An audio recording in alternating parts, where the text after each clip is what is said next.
I'm Joe Catalano with an AM Quincy news update for Friday, October 18th. The leader of a South Shore drug trafficking ring will serve more than 3 decades in prison. Following a sentencing hearing that was held this week, 34-year-old Adarito Patrick Amato of both Brockton and Quincy was ordered by U.S. Senior District Court Judge William Young to serve 32 years in prison with 10 years supervised release. Amato was convicted on a slew of drug trafficking charges by a federal judge in June. Amato was caught with hundreds of grams of fentanyl, cocaine, along with drug distribution material. Until at least January of 2021, Amato helped lead a conspiracy to distribute drugs in and around the Quincy and Weymouth areas. Investigators determined the criminal conspiracy operated primarily out of a stash house in Weymouth, with additional drug paraphernalia located inside Amato's Quincy home and in his car.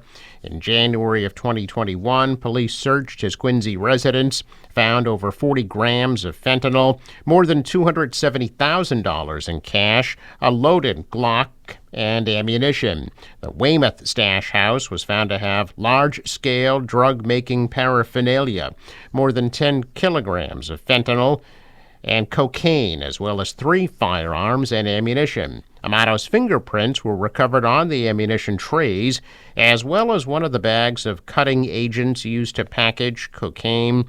Information from a GPS ankle monitor placed Amato at both his residence and the stash location nearly every day over a 2-month period while on probation for a state drug conviction.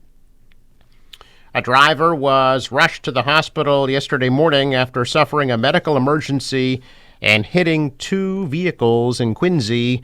Police say just before 11:30 yesterday morning, a driver traveling westbound on C Street sideswiped a fire truck traveling eastbound, then crashed into a Quincy Parks Department truck at the Adams Shore branch of the Thomas Crane Public Library. The driver of the vehicle was transported to an area hospital with injuries not considered to be life-threatening. A Quincy Parks Department employee sustained minor injuries, although it's unclear if they were in the truck at the time of the collision. Police say the driver of the vehicle suffered a medical emergency while behind the wheel, causing the crash. No charges or criminal citations have been filed. Prosecutors submitting a lengthy document to Massachusetts' highest court this week, arguing that all charges in Karen Reed's high-profile murder case should be included in her upcoming retrial.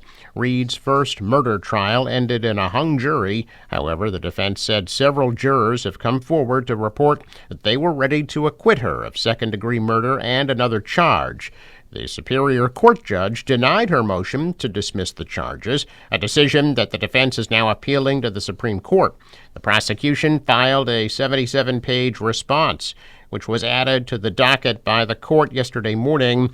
Primarily, the prosecution argues that the judge was properly within her authority when she declared a mistrial after the jury repeatedly reported being at a deadlock and gave no indication of unanimity on any charges.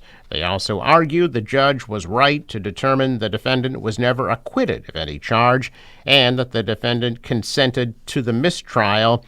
Finally, they asked the justices of the Supreme Court to consider how Reed's appeal could affect future juries.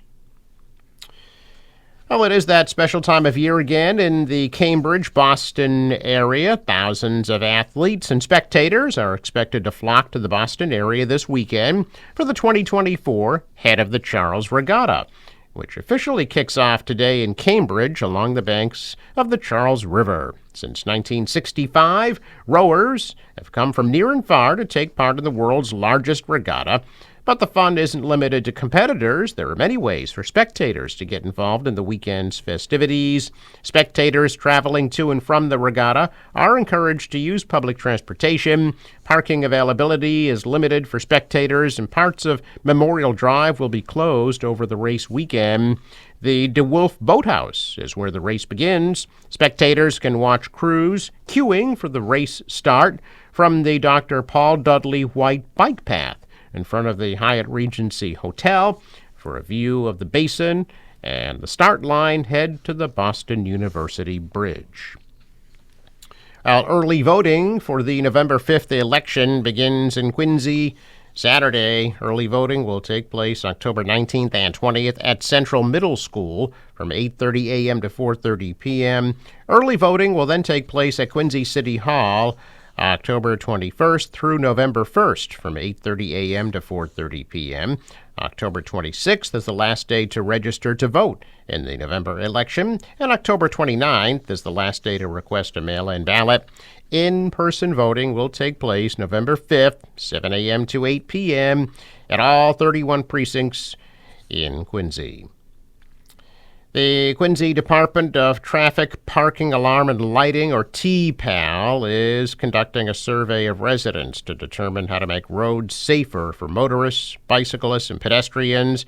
Results of the survey will be used to update the city's bicycling and pedestrian master plan. An in-person listening session will be held October 22nd from 6 to 7:30 p.m. in the cafeteria of the Central Middle School.